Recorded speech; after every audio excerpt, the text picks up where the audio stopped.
Welcome to the Slop Temple. We pray this video helps. You start by preparing both devices.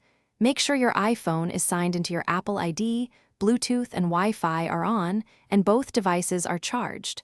Once done, open the Watch app. You'll see the pairing screen immediately. Follow the on-screen prompt and center the animated pattern in the iPhone camera view. This first step creates a secure link between devices, and it's faster if both devices are physically close.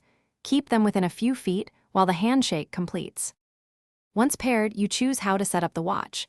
Restore from a prior backup or set up as new. You should restore if you want previous settings and data. Make sure you grant location, Siri, health, and activity permissions so features work correctly. Then pick which apps to install now versus later. Installing everything can extend sync time, so select core apps first.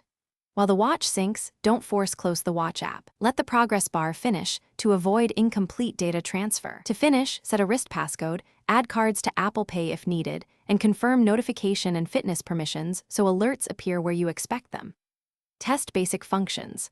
Launch an app, play a song, and check heart rate to ensure sensors and permissions are active.